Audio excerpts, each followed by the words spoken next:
Donald Trump is fixated on the southern border, as he was the day that he announced this campaign. It is not about securing the borders. It is about xenophobic, racist, bigoted beliefs that he holds, and he's trying to continue to give platforms to people who believe those. Does being called a racist mean anything anymore? For people that constantly talk about how tolerant and inclusive they are, the left sure are hell-bent on removing any weight actual racism carries, among other labels they like to arbitrarily place on people. The funny part of the whole thing is that the people who always cry racism seem to be the biggest racists.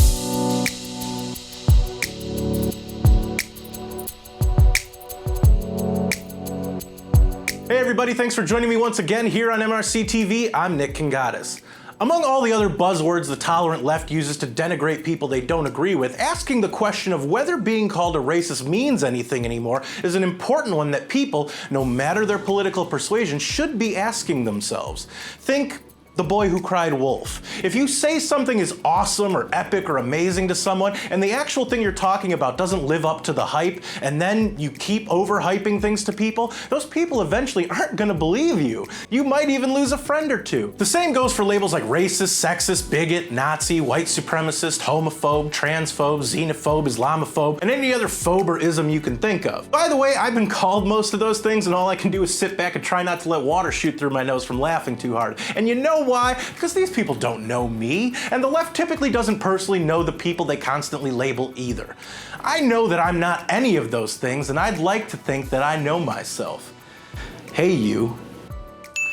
These days you have to just brush that crap off your shoulders unless you're actually guilty of what someone is accusing you of. Then you should be an adult and take responsibility for your own actions. And that's the thing. You know what you mean when you say it. No one else can put a certain context on what you've said. Only you can. People will try to put different meanings on your words because they're just looking to get clicks. Those on the left must wake up in the morning, look in the mirror, and ask themselves, who can I unjustly label today? People like Gavin McInnes, Kevin Hart, Stefan Molyneux, Roseanne Barr, Sargon of Akkad, and many others have had their livelihoods placed in question, all because misery loves company. The left is so miserable that they feel the need, and sometimes take pleasure in, taking people they disagree with down a notch.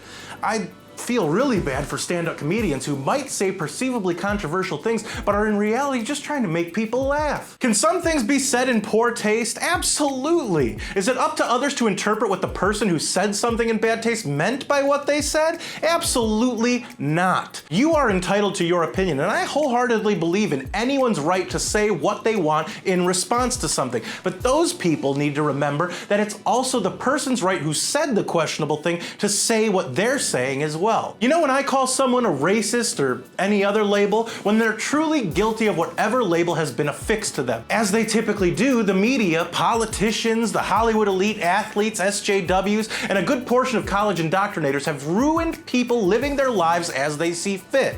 It's okay for them to be actual racist, which a lot of the left is despite their claims, but if anyone else says something that their Stepford asses just can't wrap their primitive brains around, they're going to label you in order to discredit you. If you like this video, give it a thumbs up or a like, subscribe to our YouTube channel, and don't forget to give a flying elbow drop to that notification bell so you know when MRC-TV comes out with a new video. Like us on Facebook and follow us on Twitter. For MRC-TV, I'm Nick Kangadis.